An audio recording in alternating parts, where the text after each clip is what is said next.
ইরানের সর্বোচ্চ ধর্মীয় নেতা আয়াতুল্লাহ আলী খামিনি যুক্তরাষ্ট্র ও ইসরায়েলের যৌথ হামলায় নিহত হয়েছেন। বিষয়টি নিশ্চিত করেছে দেশটির রাষ্ট্রীয় গণমাধ্যম, যেখানে বলা হচ্ছে খামিনির মেয়ে জামাতা এবং নাতিও তার সঙ্গে শাহাদত বরণ করেছেন। এছাড়া এনবিসি নিউজকে মার্কিন প্রেসিডেন্ট ডোনাল্ড ট্রাম্প জানিয়েছেন, ইরানের বর্তমান প্রশাসনের অধিকাংশ শীর্ষ নেতৃত্ব শনিবারের হামলায় প্রাণ হারিয়েছে। সিবিএস নিউজ বলছে দেশটির প্রায় 40 শীর্ষ কর্মকর্তা এখন পর্যন্ত নিহত হয়েছে। এদিকে সুপ্রিম লিডারের মৃত্যুতে 40 দিনের রাষ্ট্রীয় শোক ঘোষণা করেছে তেহরান বলে জানাচ্ছে বিবিসি। ওদিকে আলী খামিনির হত্যার প্রতিশোধ নেয়ার ঘোষণা দিয়েছে Islamic Revolutionary Guard Corps IRGC.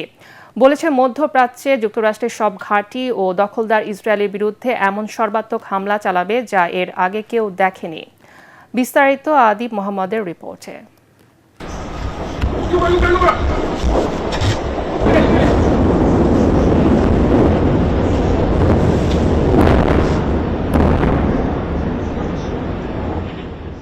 ইরানে রোববারের ভোরের আলো ফোটার সাথে সাথে প্রচণ্ড বিস্ফোরণে কেঁপে উঠেছে রাজধানী তেহরান। শনিবার সকালের মতো এদিনও যুক্তরাষ্ট্র ও ইসরায়েলের ঝাঁকে ঝাঁকে যুদ্ধবিমান হানা দিয়ে বিধ্বংসী বোমা ফেলে গেছে। গুঞ্জন উঠেছিল আগের দিনের হামলাতেই ইরানের সর্বোচ্চ ধর্মীয় নেতা আয়াতুল্লাহ আলী খামেনি ওয়াশিংটন তেল আবিবের যৌথ হামলায় নিহত হয়েছেন। ইরানের সুপ্রিম ন্যাশনাল সিকিউরিটি কাউন্সিল এক বিবৃতি দিয়েছে, যা পড়া হয় দেশটির রাষ্ট্রীয় টিভিতে, যেখানে উপস্থাপককে কান্না জড়িত কণ্ঠে বলতে শোনা যায়, তাদের প্রাণপ্রিয় supreme leader Ayatollah Ali Khamenei আর নেই। নিজ কার্যালয়ে মেয়ের জামাতা এবং নাতি সহ শনিবার নিহত হয়েছেন তিনি।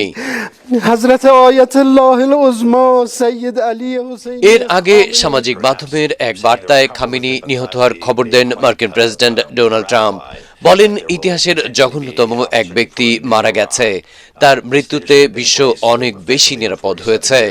আরেক ভিডিও বার্তায় ইসরায়েলি প্রধানমন্ত্রী বেঞ্জামিন নেতানিয়াহু খামেনির নিহত হওয়ার খবর দেন। এছাড়া এনবিসি নিউজকে ট্রাম্প জানিয়েছেন, ইরানের বর্তমান প্রশাসনের অধিকাংশ শীর্ষ নেতৃত্ব শনিবারের হামলায় প্রাণ হারিয়েছে। সিবিএস নিউজ বলছে দেশটির প্রায় 40 শীর্ষ কর্মকর্তা এখন পর্যন্ত নিহত হয়েছেন। এদিকে সুপ্রিম লিডারের মৃত্যুতে 40 দিনের রাষ্ট্রীয় শোক ঘোষণা করেছে তেহরান বলে জানাচ্ছে বিবিসি।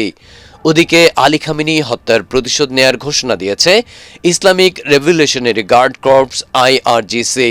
বলেছে মধ্যপ্রাচ্যে যুক্তরাষ্ট্রের সব ঘাঁটি ও দখলদার ইসরায়েলের বিরুদ্ধে এমন সর্বাত্মক হামলা চালাবে যা এর আগে কেউ দেখেনি। আদিব মোহাম্মদ, ATN বাংলা, ঢাকা।